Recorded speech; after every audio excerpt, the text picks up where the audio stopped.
Collector officer के खून कहो किस्मत लगा चलिए आगे बढ़ते हैं। नाम नहीं वो खून कहो किस्मत लगा आ सके देश के काम नहीं वो खून कहो किस्मत लगा जिसमें जीवन न रवानी है जो पर्वत बन के बहता है वो खून नहीं वो पानी है। उसी दिन लोगों ने सोई सही खून की कीमत पहचानी थी जब सुभाष ने बर्मा में जाकर मांगी उनसे कुर्बानी थी। बोले स्वतंत्र की खातिर बलिदान तो नहीं करना होगा तो बहुत ही सुखद जग में आगे तुझे करना होगा। आजादी के चरणों में जो माला चढ़ाई जाएगी वो सुनो हमसे सुखाई से टूट जाएगी। आजादी का संग्राम कई पैसों पर खेला जाता है ये शिस्त कटाने का सौदा महंगे सर चला जाता है।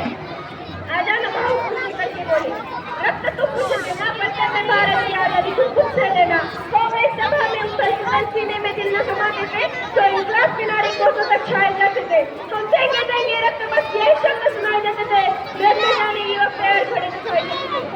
बोले सुभाष वो आगे आए जिनमें संग में भारतीय खून करता हो वो आगे आए जो खुद को हिंदुस्तानी करता हो जो आगे आए जो खुद से हस्ताक्षर करता हो मैं कफन पर आता हूँ जो आगे आए मुझे हंसकुट देता हूँ सारी देता हूँ करुणी हम आते हैं माता के चरणों में हम अपना रक्त बहाते हैं। उस दिन देखकर सांस में भरी और बढ़ते ही जाते थे छुरी काटे कटार से अपना रक्त बहाते थे और उसी रक्त की शाही में अपनी कलम दबाते थे और आजादी की पतालों पर खून से हस्ताक्षर करते ही जाते थे। उस दिन देखा चारों ने हिंदुस्तानियों का विश्वास नया जब लिखा भारत देश के खून से इतिहास नया स्वातंत्र्य मिळाले आहे ना इसका चौदा कुछ नहीं मिळाले। वंदनीय मंगल पांडे भगत सिंह राजगुरु सुखदेव चंद्रशेखर आझाद राणी लक्ष्मीबाई वीर सावरकर अशा कितीतरी महावीरांनी आपल्या प्राणाचं बलिदान दिलं आपल्या देशासाठी आपलं रक्त काढलं। या सर्व महावीरांना नमन करते। आपल्या देशासाठी प्राणार्पण करण्याची रक्त काढण्याची संधी नाही परंतु देशाची सेवा आपण मात्र करू शकतो। परत नक्की कोण होते ते लोक जे केवळ देशासाठी लढलेच नाही तर केवळ देशासाठी जगलेच नाही तर केवळ प्राणी अर्पण करू शकले। आपल्या देशासाठी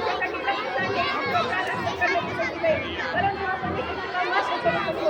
आपण देशाच्या प्रगतीत सक्रिय सहभाग घ्यावा लागेल समजून घ्यावे लागेल की माझी जिम्मेदारी काय आहे माझी ड्युटी काय आहे आणि एक गोष्ट लक्षात ठेवावी लागेल हा भारत देश माझा आहे या भारतातील सर्व लोक माझे आहेत त्यांच्यासाठी कष्ट करण्यासाठी स्वप्नपूर्तीसाठी 280 करोड हात आहेत।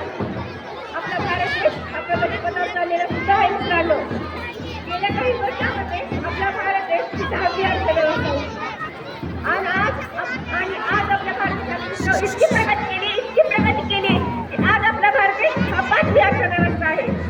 आणि हा मित्रांनो आपण जर आपल्या कार्यकालात ही अर्थव्यवस्था दुसऱ्या क्रमांकावर नेली नाही तर आपण खूप पाय केले असे करू नका। आपल्या शाळेत शिक्षक 5 तास उभे राहून शिकवतात हीच तर देश सेवा आहे। जेव्हा एखादा गरुड आकाशात उंचवडत